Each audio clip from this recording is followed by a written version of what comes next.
Shamir, the bands are going to keep your shoulder safe. I'm glad you're putting in all the work. This is part of the recovery that for the 8 months, she went through a bunch of exercises. Yeah. And she said it's mandatory that since I had the tear in the labrum that I have to do these. I am so proud of you for the way you fought in the match against Bremen. That was impressive. Even match point down, there was actually 2 match points. There was 2, yeah. And on one of them, he had an overhead. But you were fighting hard. There were for sure ups and downs in that match. Yeah. But again, super impressed that you lasted out there for 3 hours because the conditions right now are like absolutely brutal. It's borderline unplayable. But let me give you some of the things that I noticed in the match that we should definitely work on. Okay. So this is something that happens to a lot of players, and it's the following. The opponent comes to the net, and the instinct is to lob immediately. Yeah. You didn't hit one passing shot.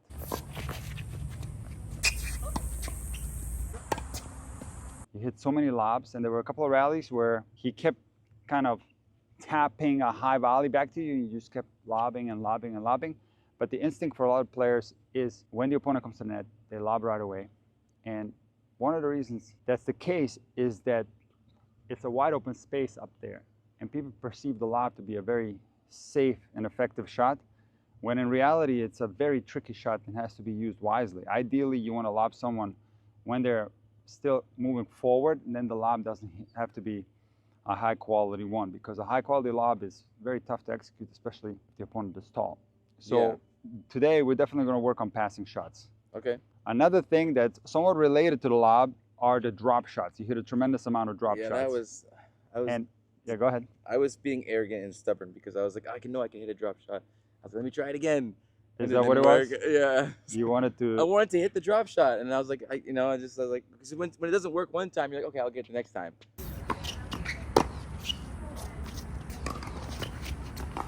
Got it. So once you missed 1 or 2, then you wanted to keep hitting them until you got some? Is that what happened? It's just like, if it doesn't work, like, okay, I'll try it again, and this time I'll make it. Got it. Well, the way you want to think about it is we don't really work on drop shots that much because we have other priorities. Right. I don't see you that often, and I want to work on the most important areas of your game. Yeah. And I'm not saying that it's not important to work on a drop shot and to work on feel. It sure is, but when you don't practice drop shots, they are unlikely going to work in a match situation unless you're someone that naturally has very good hands and very good touch. Yeah. That's different, but I would stay away from the drop shots because you had so many opportunities on those balls to put the ball away with a forehand or a backhand. Yeah. And last but not least, and this is something I told you after the match, you were slicing probably 80 to 90% on your backhands, and you just don't have trust in your one-handed backhand. But that's okay. We just have to keep doing the reps. We have to keep putting a little bit more spin on the ball. So I want to spend the vast portion of today's lesson on building more trust into your backhand. But let's start with a passing shot drill, okay? Okay, let's do it. The forehand is still not where it needs to be. Okay. That new technique is not in your muscle memory yet, right? Not yet, okay. So we still have to do a lot of reps until that one's going to show up in matches. So I'm not too worried about that. We just have to make sure that when you're practicing, you have the new take back. Whether the new take back is going to be there in a match, we have to be patient. Okay. But in practice, we have to be strict. And when you play on your own in a non-match situation, you also have to be strict and make sure that you're using the new take back, which is that right there, a little bit higher in the back. That's going to work amazingly well, Shamir, for your forehand. Come right at me, buddy. Come. Up, up, up, up, up, up. Good. Good. Good. Up, up, up, up. Okay, see that one right there, like when the ball is low like that, you can't rip flat. I know it bounced twice before you hit it, but you asked me before what to do on those shots or that you had trouble with it. You can't rip. That's when you're going to miss a lot. You have to just roll it over and reduce the speed by at least half. And just kind of correct that ball and then try better on the next one.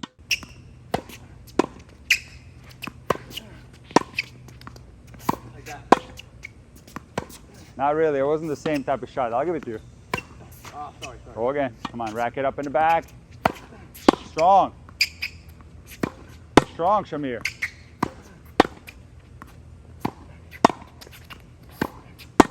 Oh, this one right here. Better. And again, come. Rack it up in the back. A little higher in the back. Come. Good backhand.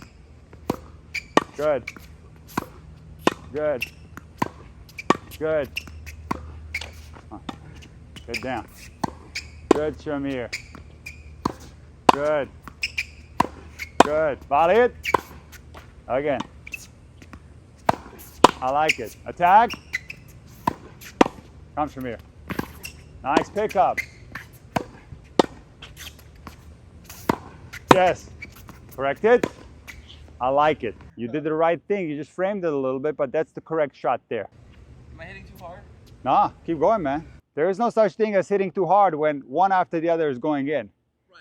If you spraying the ball all over the place, then you might be hitting too hard. Up, up, up, up, up, up, up. Yes, back it up. All right. In a circumstance like that, don't get dragged into the net. Back up. I was already here. It's more of a defensive position, right? So when you get dragged in, pulled in like that, don't just follow that ball in. You're behind the service line. You have plenty of time to retrieve back to the baseline. Yeah. Come, Shamir. Volley it. Come. Good. Good. Good, Shamir. Good. Good. Oh my goodness. Come again. Rack it up. Love it. Shamir, this is so humongous, man. That was going in. I clipped it with my frame. Man. Come. That's the top spin right there. Come on. One more time. Come, Shamir. Yes. Yes. Yes. Yes. Rack it up. Yes. Up. Yes. Up, up, up, up, up. Good, Shamir. Don't get dragged in. Don't get dragged in, Shamir. I was past it. Nah, I think you were behind. I was? Yeah, plenty of time to back So up. I rolled the right ball, but then go back. You can't go back, I'm telling you, because if you come in a situation like that, you're completely exposed at the net. You're better off retrieving to the baseline. Now, if you're too close to the net, then you stay at the net. But that certainly wasn't the case there. You actually were behind the service line. That's strong. That new forehand is monstrous. Come on. My goodness. Oh my goodness, Shamir. Oh my goodness, Shamir. You're literally blowing me off the court right here, man. Wow. Come again. Oh. Up, up, up, up. Beautiful. Beautiful. Beautiful, Shamir. Not when I was past it. That's okay though, because you had a better look at a solid approach shot there. If you can hit a solid approach shot, follow it in, no doubt about it. I'm talking about a situation where you're playing a defensive shot. You're being pulled forward and you're going like this maybe. That's what you shouldn't come in on. That I go back. Exactly. That forehand was good. You can come in off and of that's that. the rolling one, right? That's what you got to do. You got to no put pace, low, just roll it. You got to put more control on that for sure. Nose. So Shamir, Yeah. Okay. we're working on passing shots already. Okay. Even though I didn't announce any drill. Yeah, I'm hitting. Just the sheer fact that you're hitting the balls right at me hard, high quality ground strokes. This is indeed better than what you were doing against Bremen in the match, where you were lobbing every time that he was coming to the net. Make the guy volley, especially someone like Bremen who's still struggling at the net a lot. He missed a lot of volleys. So going right at the net person, great strategy. Make a volley. Right. So now we're actually going to open up the court. So I'm going to feed you a ball, Okay. and you just basically try to win the point with me at the net. You have to collect 7 points against me at the net. Okay. Sounds easy, but I'm going to try hard. Okay. It might not be so easy. Okay. All right, you go anywhere you want. You just can't lob, okay? You're not allowed to lob. I'm going to show you later when you should lob. A circumstance when lobbing would be okay. There you go, Shamir. You got one. Too good. That's too strong. I can't get that, Shamir. That's way too strong. Okay, one thing that I noticed, I'll give you that one. You got 6 match points. One thing that I noticed, you going down the line a lot, which is not bad. That is definitely a great passing shot, but don't be afraid to go cross court too. And cross court opens up possibilities of maybe letting the ball dip, putting more spin on it. You can even do like a slice passing shot where you dip it low and make the volleyer hit up. So don't be afraid of cross court passes. Up, up, up. I like that one, very strong. Come on. There you go with feel. Nice job. Okay, now I'm going to come in off an approach shot, and you're going to try to pass me in that circumstance.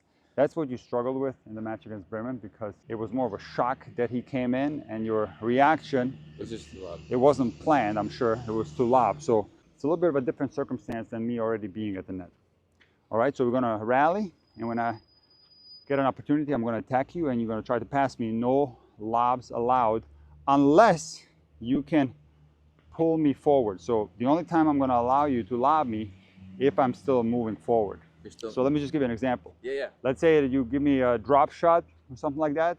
Yeah. And I barely get to it, and after I hit the ball, I'm still kind of moving forward. Yeah. You can lob me on the next shot. Also, if I hit a low transitional volley and I'm still moving forward, it's a good time to lob. But if you're stationary, no. If I'm stationary and set, not allowed. I mean, it's possible, but it's a really hard lob, right? It's going to be a very difficult lob over a guy 6'5". And that too, yeah. Right? So, okay. Like I said, do it in those other circumstances. So the key thing is only when you're in moving forwards I can lob. That's going to be very good tactic, because it's going to be tough for me to change direction and start moving backwards. If you're already set, don't lob. Don't lob. Got it, okay. You need 5 passing shots. Ah! Yeah, beautiful job, Shamir. You made me hit a low volley there. Beautiful job. Ah. Shamir, beautiful idea. Yeah, you didn't hit it clean, but that would have been a passing shot right there. And it's one of those examples where the passing shot didn't have to be that hard. Yeah, I didn't hit it hard, did I? Didn't need to be hard. Yeah. If you get that angle right there, you'll get the winner anyway. Oh.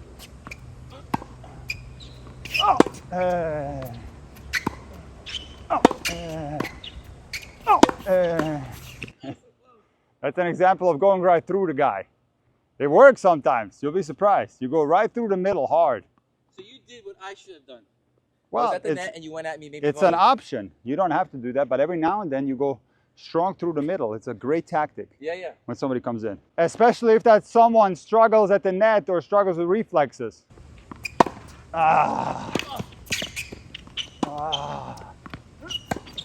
Come here.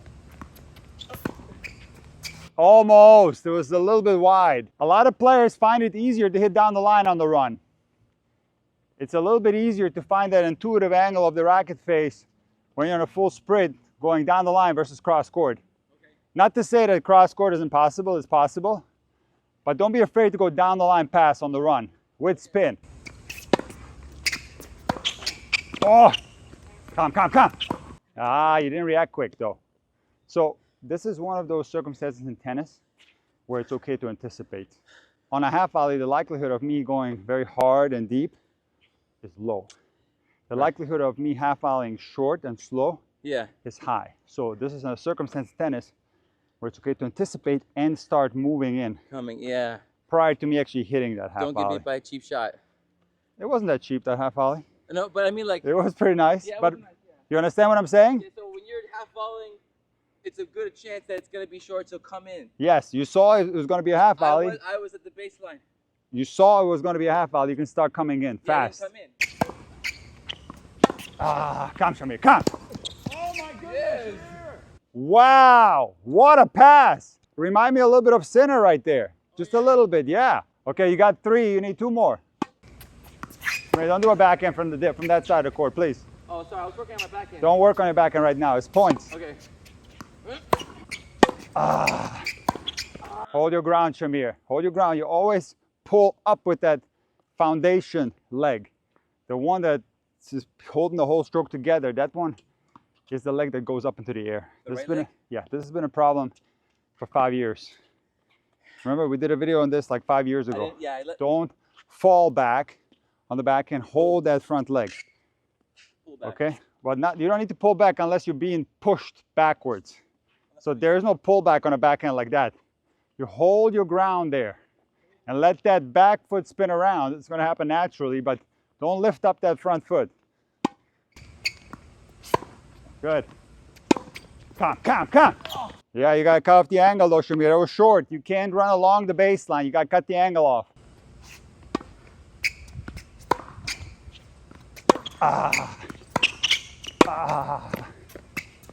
No, Shamir. Illegal.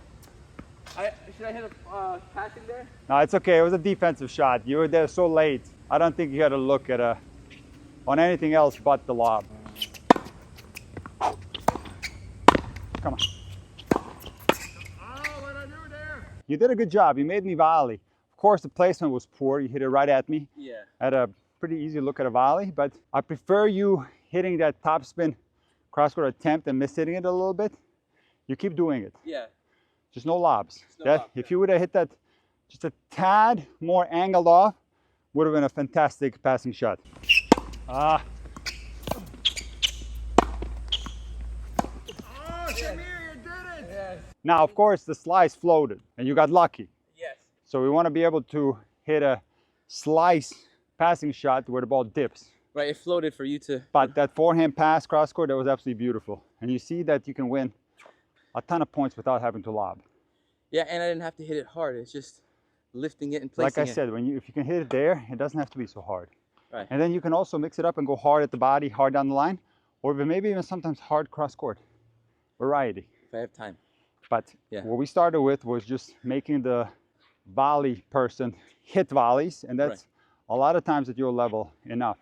You just test their volley skills. A lot of players don't have volley skills that are that great. Yeah. Okay, they're going to give you a lot of mistakes. Got it. All right, now let's practice lobs, which is weird because I told you not to lob, but here's what I want you to do. I'm going to feed you a ball. Okay. You're going to chip a backhand low. Okay. I'm going to volley it, then you're going to lob me on the next ball. Okay. Chip low, lower. Chip low and soft. Huh? Not good. Look at my volley. You want to make me volley up. Again, chip low. No good. No good, Shamir. Hit a volley on this one. One more time. It's dipping low. Of course it's dipping low. Come again. Hit a volley on this one. Don't run it down. Don't run it down. You're going to wear yourself out. But I just wanted to show you what I mean by a low dipping slice. That's the combo of shots that I want you to try. Low dipper and then a lob right after. It's tough. It's a feel shot. It's okay. Good. Lob me. All right. There you go. Not bad at all. Oh, go, go. Oh, I was watching your shot. Anticipate that. That's the same thing. I had to come in. Anticipate that. I can't do anything but pop it up or hit it short. That's one where you have to anticipate and start moving forward early, prior to me making contact. All right, here we go. Come on. Ha! Hey. Oh, yeah. That's it, Shamir. That's a good play, my friend. Very good. Ah! Go, go, go. Okay. No lob required because the entire court was open. But you understand the concept? Yeah.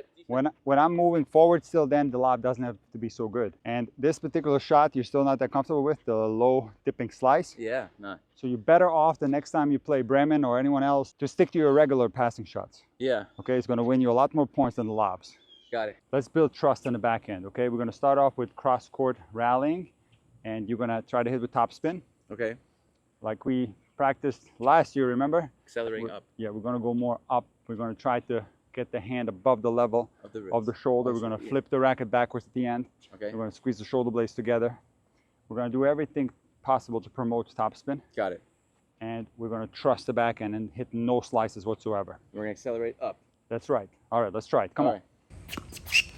It's still going to the middle. Aim for the doubles alley. There you go. Hold your foundation. Better. Shamir, unfortunately, there are still technical problems on the backhand. Number one, the old problem of not being able to go cross-court. It's partially due to you losing your foundation all the time and hitting the ball slightly late doing this. Okay. So there's got to be better footwork, better positioning, so you can hit off of this foot the right more. Foot? Yes. Okay. You're constantly falling back when you don't need to. And so that's number one. Number two, there's still a low finish at times where the hand goes below the level of the right shoulder. And on top of that, there's still problems with the arm extension. You're hitting the backhand with the arm slightly bent. So we need to finish higher. We need to extend the arm all the way. And we need to move the feet better and hold the foundation. I'm so frustrated. It's okay. Come on. I'm going to feed you some. It's going to be easier to time. Okay? You go cross court. Okay. Aim for the doubles alley. Okay. So the aim for the doubles alley tip is great for players who can't go cross court and everything goes down the middle. it kind of makes you intuitively change the angle of the racket face and you start making it in. So that's only when you have a tendency to hit the ball down the middle. Can you tell yourself, aim for the doubles alley? Don't tell yourself, aim for the doubles alley when you're hitting it fine, cross court, then you're going to start actually hitting it into the doubles alley. It's only on days where you can't find the cross court backhand and it's going down the middle. That's when you say, I'm going to aim for the doubles alley. It's an exaggeration. It's an exaggeration, and it's going to turn into a perfect cross court backhand. I want to hear the shoe squeak. Come. Better. Hold the finish a little bit so you know where you finished. Hold the finish a little bit, Shamir. Hold. Go again. Come. Hold. Go again. Hold. Better. Better. Aim for the doubles alley. Aim for the doubles alley. Better. Come on. Up with the hand. Up. Better. Come again. Better. And again. Better. And again. One more time. Come. Last one, Shamir. Come. You're on the right track, my friend. That's it. All right, Shamir, let's test the backhand from the baseline. Let's see if we can get better rallies. Hold your foundation. Come on, footwork. I want to see you working hard back there. Better. Yes. Good backhand. Again, come. Go up. Good. Good, Shamir. Good, Shamir. I like that. I like that. Come, down the line. Yes, Shamir. That's the backhand right there. Nice. You finally decided to get a lighter racket? Yeah. What made But you... the thing is, I only played it for one time, and I didn't really give it a full chance. Yeah, you kind of like disregarded it pretty much. Because I didn't like what it did to my forehand and my serve, but maybe... But it didn't do that much to the forehand serve. It was fine. Remember that? Maybe I'm wrong, yeah. Rewatch that video. It's a 45-minute video. It was a comprehensive test. I thought you were hitting your forehand and serve quite well with a lot of those different rackets. Now, you like the smaller head? Try the 97 version of the lighter model. Because look, remember on the finish, Yeah. that's the motion I was working on that before. So I gotta keep that solid, and if I had a heavy racket, it might hurt it. I understand. So maybe if I go lighter, it might protect my... I understand, Shamir. That's why I didn't stress for you to go back that much. I just wanted you to go up. But don't try to go back and squeeze too much in the back. You have some limitations now with your shoulder. So be careful with the finish. But up you can go safely. You just have to be careful with how far back you go on the backhand. Look, watch. You want to be careful how far back here you go. Yeah. Maybe don't go past the level of the shoulder. You go right here. That's enough. But I'm talking about even just getting higher. That hurts too? It doesn't hurt, but what I'm saying is I think it's all, that whole motion is connected, like this upward movement, and maybe if I go with a lighter racket, it might help me. Oh, it's going to help you 100%, Shamir. Are you kidding me? Yeah, it's going to be so much easier on your backhand. I'm going to buy 2 of them, so that way I'm committed, not just one. And your forehand. Remember when you got tired in the Bremen match and you started slugging your forehand and it started losing pace? That's where a lighter racket can help you too. You can keep your racket head speed when you're fatigued, and on balls where it requires a little bit more whippiness, we have to react fast. That's where a lighter racket helps. And for a lot of players, here's the power differential. A lighter racket, you can swing faster and therefore you will get more power. A lot of people who are playing with a heavier racket can't swing it fast and they get less power. Now, if you can swing a heavy racket fast, then you of course get more power than with a lighter racket, no doubt about it. With this racket, though. Huh? With my new forehand, I'm hitting decent with this heavy. You are. That's the tricky thing. Decent. That's the tricky thing. You have to see, Shamir. You have to see. I'm not putting it in your head. This is your decision. Yes. Because there's always a give and take when it comes to racket. It makes something better, but it might make something else worse. That's where it gets super tricky. So I'm leaving it completely up to you. Yeah. You have to come up with the plan. And these diadem balls are amazing. They almost feel like the Wilson US Open balls. Thank you for a plug to diadem. Yes. This came completely from you. I didn't tell you to do Yeah, any they of this. feel like US Open. No, they're great balls. Yeah, I like them better than a lot of other ball brands, for sure. Better than Dunlop, better than Penn. I've been using them. They last quite a long time. They're not the lightest balls, so they're not necessarily that fast. Yeah. But they don't fluff up and they last quite a bit. Yeah. So like a Penn ball, if you take like a, let's say the Penn Hardcourt Championship or whatever they're called. Yeah. They're lighter and they're faster in the beginning, but they go dead so fast nowadays. Oh yeah. These don't. And I know they hold. Dunlop, forget about it. Dunlop is getting so bad. Yeah. But Shamir, let me recap what we did today. Okay. You finally started telling me repeatedly that you're going to try a lighter racket. You're going to buy 2 lighter ones. 2 lighter ones, And yeah. if you rewatch that video that we made, you're going to see that the forehand and the backhand were just fine with like the 97D or whatever. Yeah. So give it a try. And I don't think it's going to make that many changes to your forehand and your serve, but I think it can help your backhand tremendously. Yes. Now, when it comes to today's practice, this is what we got to do all the time. This is what you have to do on your own. Yeah. You have to think of the backhand fundamentals. You have to move your feet, and you just have to hit as many backhands cross-court with topspin as possible. And the next lesson, we again are going to work on backhand. We're going to do some progressions, and we're going to keep working on it until you build enough trust so that you can start using it in matches. Okay. Great Thank you, job Nick. today, Shamir. Thank you, Nick.